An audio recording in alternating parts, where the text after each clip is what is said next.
Hey, what's up everyone? My name's Bob King, and thank you for checking out my channel. This is my first video ever, and I've always wanted to have a channel that I would upload videos on. So if you're watching this, I hope I made your day better.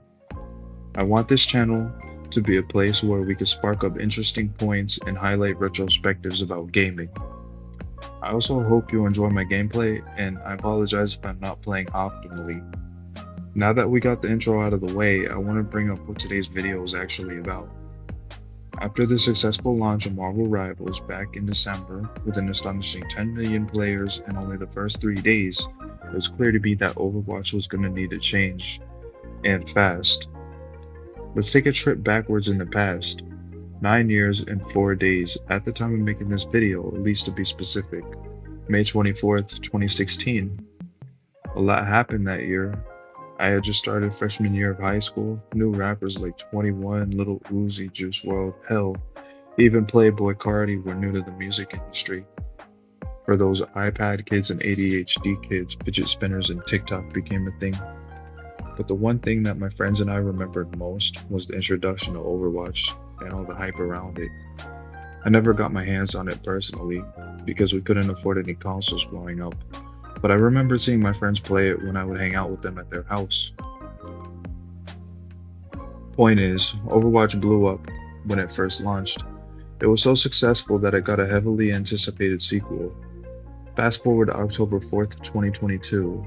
The hype was also real for the second game. The trailer was peak. I remember watching it for the first time, I was so hyped. And then we all remember how it ended. The story mode that they told us they'd give it to us, and they pulled the rug out from underneath us. It was tragic, really. That was the whole justification for putting the 2 in the title.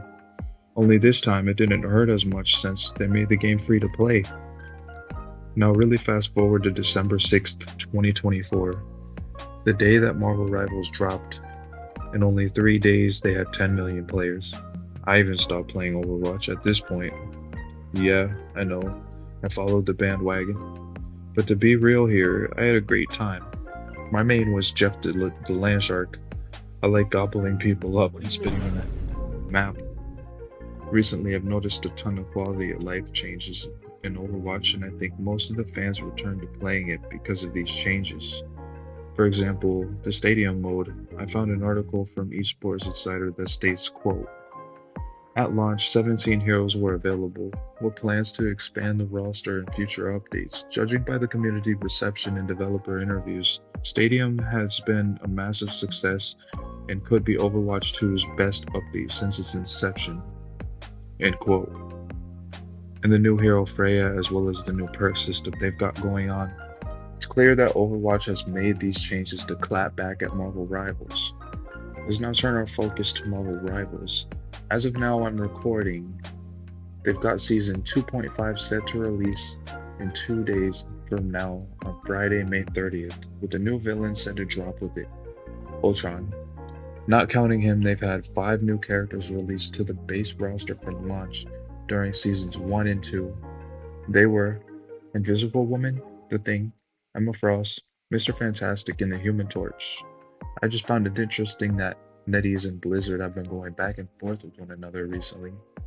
Today, both games are doing well. It's very easy to get into a match if you load up either game. With everything that has happened, I can't help but think Overwatch kinda needed Marvel Rivals in a way. The competition is what inspired Overwatch to change, and while the changes seem minimal on the surface, they most definitely made the game better. Take the perk system alone. It was supposed to be Overwatch competing with Marvel Rivals' team-up abilities. In my opinion, it worked. They created something both functional and necessary. While some abilities are really broken, I'm looking at you, Ana. They didn't outright break the game in any meaningful capacity. They were subtle enough to give Overwatch even more identity. I suppose what I'm trying to say is, it's kind of like when you copy a friend's homework in school, but you have to change a few of the words and answers so that the teacher doesn't get suspicious.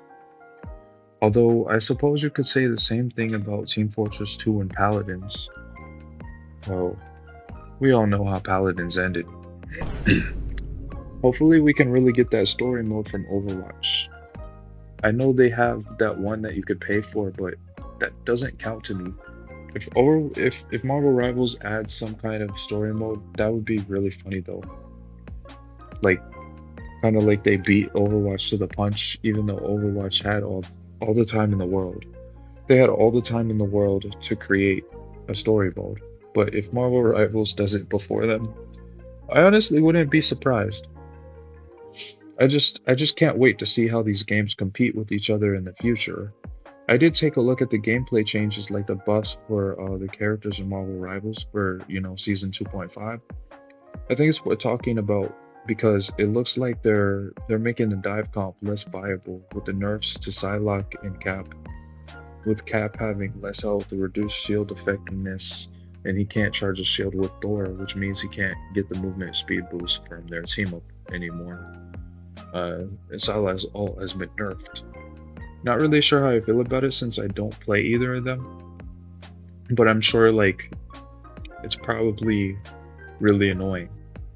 Overwatch right now, as far as gameplay goes, the meta is still the dive comp. Whether you want to believe me or not, I'll understand since I don't play either of these games competitively. But the dive comp is really oppressive. I see Genji, Sombra, and Tracer a lot in my games, and they can be really irritating, especially if they're really mechanically skilled. All things considered, thankfully they added hero bans, more on that later. And the reason why I'm saying this is because I'm just pointing out the key differences between both games.